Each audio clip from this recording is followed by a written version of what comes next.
Excited for the first practice. I know the guys are always excited for the first practice, and the biggest thing I think every coach prays for is no injuries, because it's going to be a long one. We finally get 4 hours, so we'll be out there 4 hours today, especially with so many new players.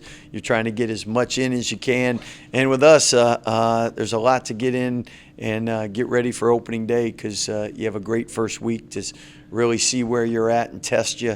And I know that means hopefully in practice, if you don't get guys injured, at least you can get a lot of stuff covered during this time. Just a quiet, uneventful offseason, right? Yeah.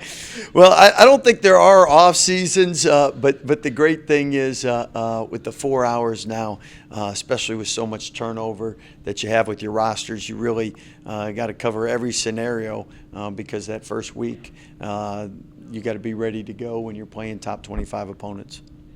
Scott, it seems like this is almost kind of the new norm, though, with roster changeover. Does that help that you've kind of already gone through it? Well, I think every coaching staff should be better this year than a year ago, and everybody tries to become better at what we do. And I think the common theme is probably simplify what you teach, what you do with so much turnover, to get everybody on the same page as quick as possible.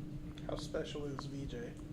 VJ's, it's great as a coach going to practice when you can have Sports Center top 10 highlights. And we've had that the last couple of years in practice, and hence we've had only school to have 4 top 20 draft picks in the last 4 years. And you never knew what kind of dunk Eve was going to throw down last year, or what kind of play Jacoby might have made. And it's not just 1 or 2 players. You got several capable of doing things to really make practice exciting. Obviously, today, start of practice. Wait, it's your last week. Yeah. Why you leaving us? I mean, dang, season's starting. Yeah. Let her get one in. No, but obviously, you're going to see a lot more moving forward. But you put all those puzzle pieces together. What type of group do you think you have right now? Well, we're really excited, like every coach is right now, because you got great hope and you got great excitement. And most coaches go into the season hoping, expecting, looking for best case. And obviously it doesn't always happen. A lot of things change after the first loss, and people start to realize there's a little more deficiencies maybe than they had originally thought. But going into it, there's always excitement. With us, we love the group we've put together, just like everybody else out there. But I really like the experience with the inexperience, and it's tough to get that blend nowadays. And really feel the coaches did a great job, the assistant coaches, in bringing together a group that likes one another and plays for each other, and at the same time provide a lot different experiences that make you a well-rounded team. You brought in a lot of experience this year.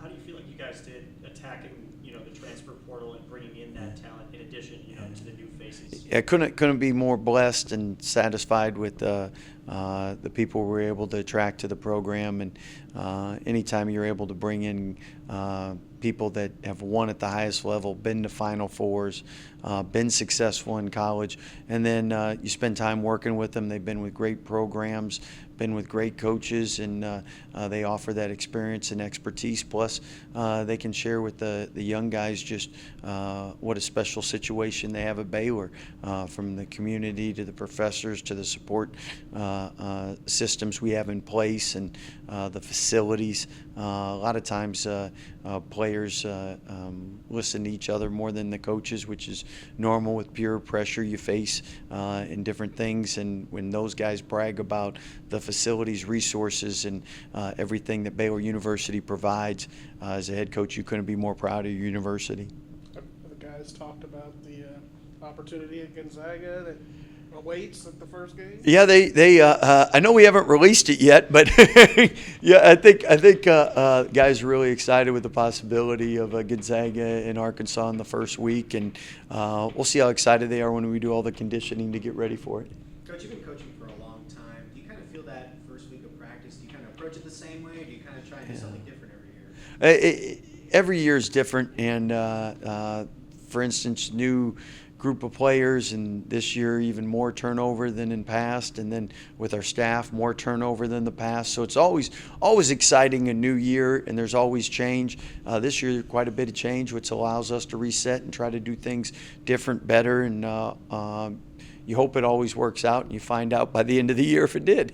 What are those conversations like with making the non-conference schedule and the process of facing those teams? Well, we always want to challenge ourselves in the non-conference schedule, and that's why we're the only school to be a top 3 seed in the last 4 NCAA tournaments. If you don't play a challenging non-conference schedule, you can't have those opportunities. At the same time, we play in the toughest league in the country, so you got to get yourself ready for it.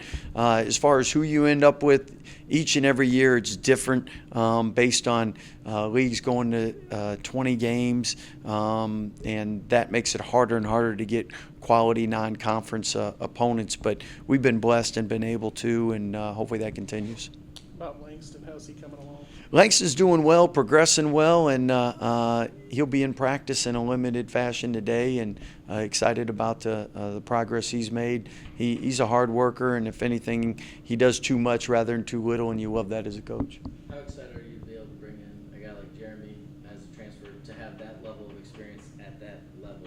Yeah, I mean, Jeremy and Norchad, both Final Four participants and people that all conference and put numbers in the books, and most of all won for really good programs. So they bring a lot of great wisdom and experience to the table, and at the same time, they haven't reached all the goals and dreams they want to, and they have an opportunity to do that with one more year with the COVID year. I guess. Scott, obviously brought in new coaches, like you said.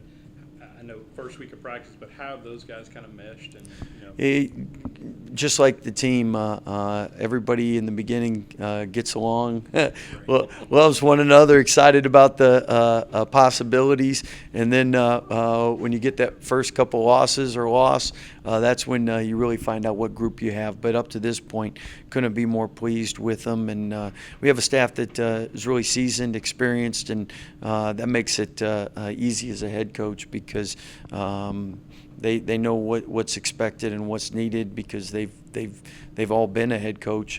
Melvin with the Nuggets for a time, Bill won a championship in high school, and Steve at UTSA. When you're bringing in so many players who are expected to have big roles but haven't been here together yet, from a coaching perspective, how much schematically is done in the off-season in preparation versus waiting to see how they gel? Good question. Defensively, you tend to put more in. Offensively, you like to wait and see what the team's strengths are and kind of identify and go to those.